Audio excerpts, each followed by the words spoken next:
Hello, welcome to this lecture on how to create your own PySpark notebooks for various data processing tasks. In the previous videos, we took a look at the theory behind PySpark, and we also had a detailed deep dive on some of the core fundamentals of how Spark is able to process large-scale data. In this video, we're going to actually do a hands-on session on how to create your own Dataproc cluster, work with real-world datasets, not the toy examples that we had in the earlier weeks assignments, and then how do you go from processing data from the files of data that you can download from the internet, from sample projects, and then create outputs which are again stored back into formats which are easy for you to peruse and test and verify that everything is working correctly. So let's begin. I've just opened up my Google Cloud console, and in this console, as you can see, the welcome screen is indicating what's the project that I'm working on right now and the extent of usage of credits. So let me dig deeper into what I would like to do, which is in this case create a Dataproc cluster. But before I do that, let me open up one of the references that have also been shared with the students in this course. The reference I'm talking about is a quick start lab on working with Dataproc clusters, and this reference actually lists out the minimum number of steps required to get a simple Dataproc cluster up and running. So we're going to follow this as well for today's lab. So the first set of requirements require you to sign in. So I've already done that. So let me just skip past this section. Once you get to the first Dataproc cluster installations, if you have not done this before, you're going to have to enable the Cloud Dataproc API. But I believe some of you have already, or most of you have already done the PySpark assignment for the week 4. So this should have already been done as part of the assignment submission. If not, please go ahead and enable Dataproc API in your Cloud console.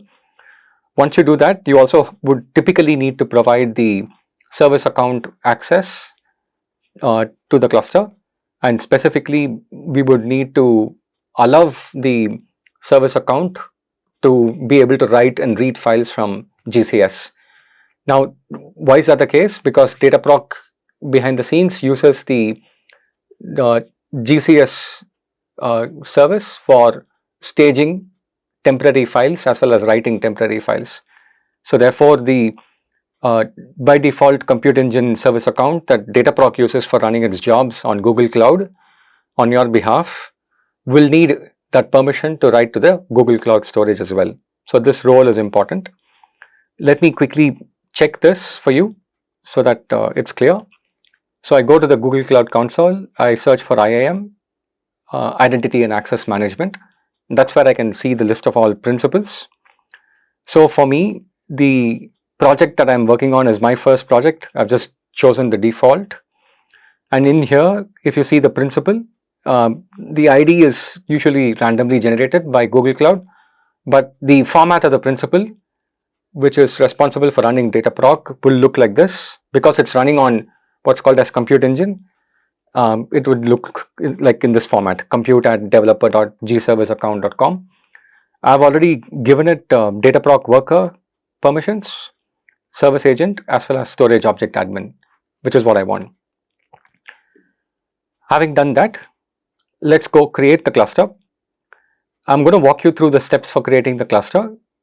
Let's go to the Dataproc interface, which is another tab here, but effectively you can also navigate to it by clicking on the search box and typing in Dataproc. And as you know, Dataproc is Google's service for managing Apache Hadoop as a managed service. So once within Dataproc, I go to clusters. Right now I've got one cluster already running, but let me show you how to create a brand new cluster. So you would click on create cluster, two options. Let's go with the default option of compute engine. That's very well tested out by various users of Dataproc from the very early days. So I'm going to retain the cluster name that it provides by default. There are 3 cluster types. I'm not going to change anything right now. I do need a minimum of 2 workers in order to run a reasonably sized job. We're not talking about toy datasets, so we're not going to run the example in the driver program. We're going to run it in the worker. So the standard cluster type is good enough for me. Nothing about the versioning needs to change. Auto scaling, etc. So we're not going to touch any of that right now because this is going to be a simple example. But these are powerful features to explore on your own. So if you come all the way down in components, by default, component gateway is something that's enabled. What this provides is the ability for you to connect to a particular cluster from your laptop, so that you can access it as though it's running from within your laptop.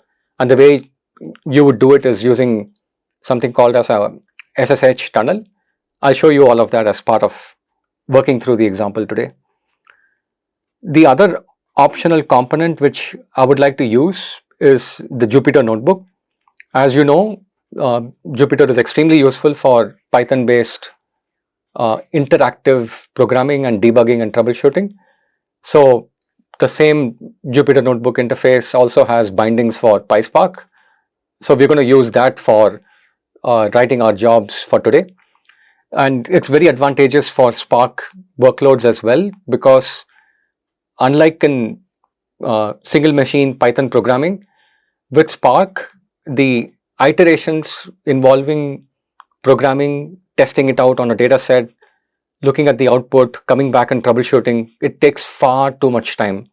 Now, the cycle time for each iteration is much longer than if you were to run it on run your program on a local machine Python instance. So therefore, whatever aids you can get in making that iterative process faster ultimately helps you come up with the correct solution to problems much faster.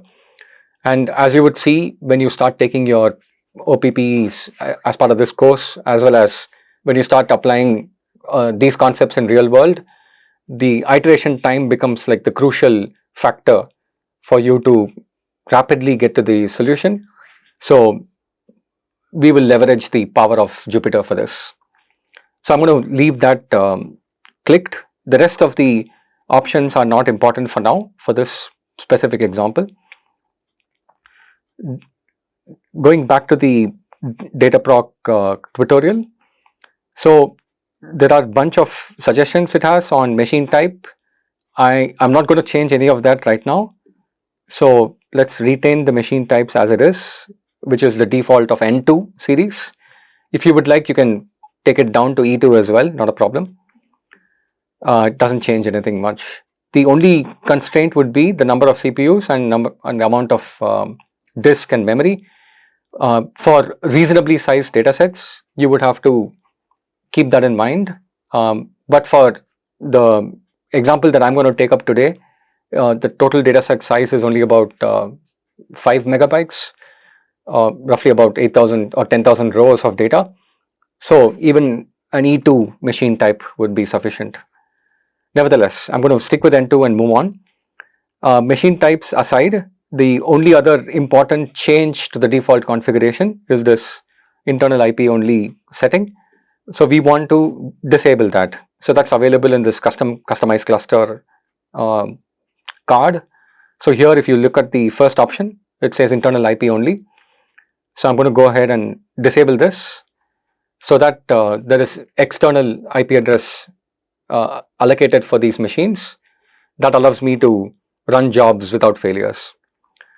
Nothing else needs to change, I believe. Let's go back and verify. Yeah, so we can go ahead and create the cluster. So at this stage, you can go ahead and create the cluster. I'm not going to do that again because I've already done a cluster creation exactly in the same manner. I'll show you.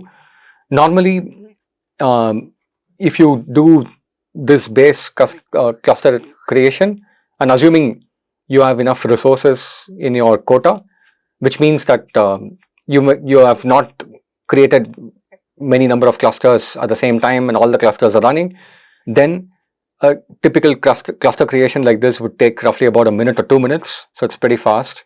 Only if you run into resource quota limitations, the act of checking for the quota, checking whether some of it can be retrieved and then returning back with an error, those things take time. So since I've got only one cluster, so I don't have an issue with respect to quotas.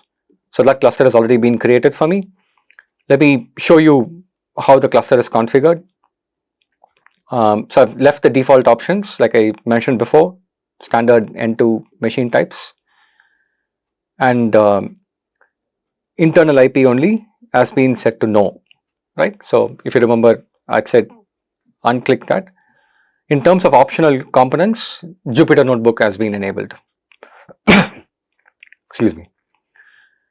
Great. So with this, the cluster is ready for me. It's running.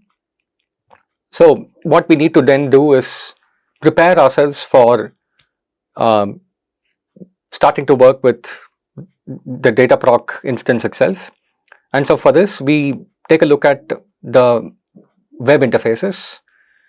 Before I do that, let's pause at this stage and I'll meet you on the other side of the video.